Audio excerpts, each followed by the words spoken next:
answering some of my most frequently asked questions in regards to cloth diapering. So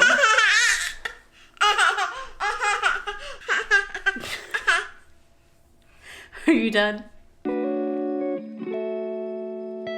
What's up, tribe, and welcome back to our channel. Thanks so much for joining me again. If you're new here, my name is Mariah and I have been cloth diapering for just shy of a year now. I think it's been about approximately 10 months or so. In today's video, I will be giving you guys a bit of an update while answering my most frequently asked questions. So the cloth diapering has been going well for us. I would say our cloth diapering experience has been a success, and how I measure success is the fact that 10 months later, we're still doing it. We're not stressed out about it. We're very comfortable and confident in our style of doing it, and it's worked for us. That doesn't mean we haven't encountered any issues that have determined our need to change the way we do our wash routine or the way we're stuffing them. It's all been basically trial and error. Yeah, trial and error. I will not sit up here and tell you guys that it's been like easy all the way. I would say figuring out your wash routine is the probably more difficult part of the process, because there are so many different washing machines out there. There's so many different laundry detergents out there. So sorting out what machine, what temperature of water, what laundry detergent you use, how many diapers go in your washing machine, all of that factors in. And there is no 100% perfected way of doing it. So if you're thinking about cloth diapering, just know that it is very much a learn as you go experience.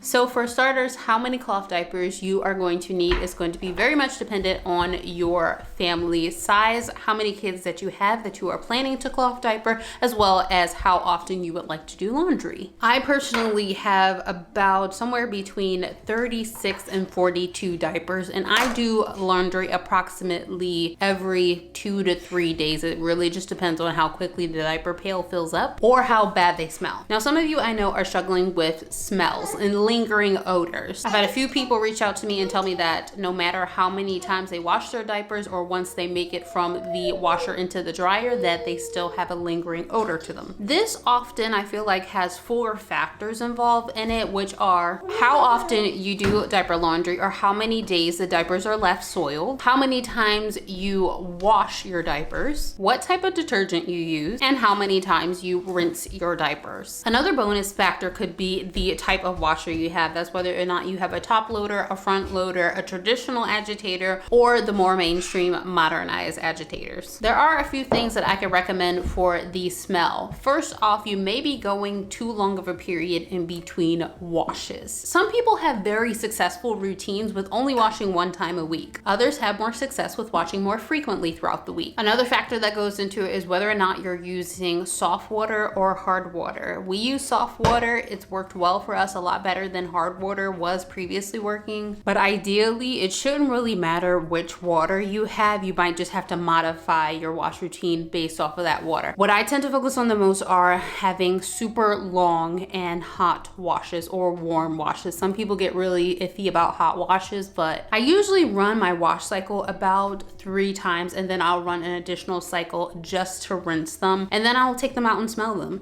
If I don't like the way they smell, if they smell oversaturated with detergent, I will rinse them out again. If they don't smell clean enough, I will wash them again. But I have noticed that if I choose to put the inserts in the dryer, sometimes they will have more of a smell than others. And when that happens, I know that it's either time to clean my dryer out, clean my washer out, or my diapers might be holding on to just a little bit of more odor than normal. So then what I'll do is run them through another wash cycle with just some white vinegar. No detergent, no Mighty Bubbles, no anything else, but just straight up vinegar. Vinegar is by far one of the best odor neutralizers. So if you're struggling with the smells or lingering odors and you've tried all the other tactics by prolonging your washes, washing more frequently, using more or using less detergent, try vinegar and see if that helps. Leaks. I've gotten a few questions about leaks, mainly leaks for stomach stomach sleepers, as well as any leaks that come out of the top or the back of the diaper. Now, when it comes to leaks, most of the time people think, oh, the diaper's not on tight enough, and that's why it's spewing out either the front, the back, or the sides where the legs go. But what can happen is the baby's diaper can be fitted really well,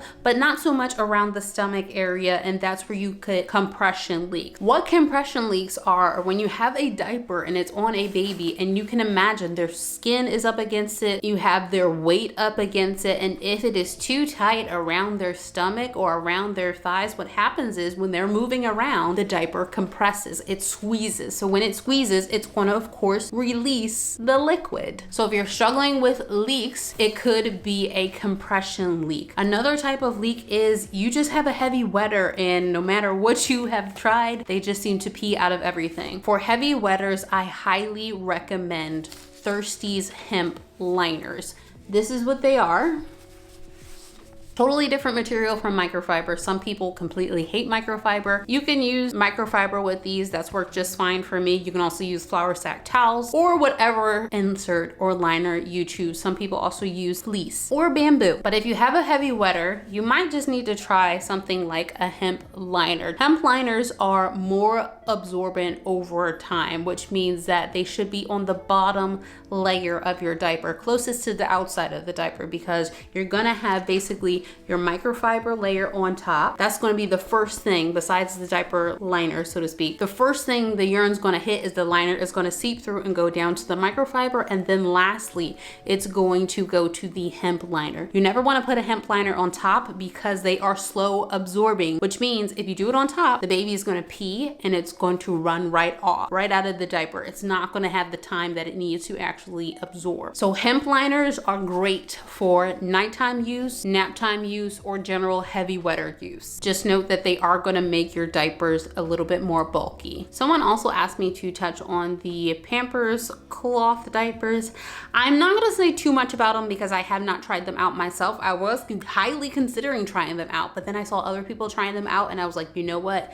These are trash. I don't even need to get them to see that they're trash. I know that they're trash. For one, they're overpriced. You can get plenty of diapers at such a better price than the Pampers hybrids. I don't like items that cost more than they should, because then it's just a company profiting off of a smaller, more niche of a group. The only reason, in my personal opinion, that Pampers got into the cloth diaper game is that they saw more parents were going the cloth diaper track. So they wanted to pretty much cover their bases and make as much as possible. The problem is the way they are creating cloth diapers and how they're promoting use of cloth diapering is kind of defeating the whole purpose behind cloth diapering to an extent. A lot of their stuff is disposable, and that's not at all to say that using some things that are disposable are bad. However, they're not going about it in a sustainable way. You have to buy this whole kit, and then you still have to buy all of these individual like liner refills. That's not the point. The point is you should be able to buy a cloth diaper, have the inserts, whether the inserts come with it or not. I believe that the inserts should come with it, but whether they come with it or not, everything's meant to go in the washer and to be reused. It's not meant necessarily to just go in the trash. So if you're thinking about it, go with other brands. Please do not start your experience off with Pampers hybrids. You can check out various cloth diapering brands like Alva Baby, Grovia, Bum Genius, just to name a few that I personally use. There's also Nora's Nursery, Crunchy Couture, Petite Crown, Sheen. There's just so many different cloth diapering companies out there that actually know what they're doing, because cloth diapering and sustainable reusable products is their primary and or sole focus. Just a few quick reasons why I personally vet and promote cloth diapering. For one, it contributes less waste to our planet and can be a very sustainable system even if you don't do it full time. Two, saves you money, a whole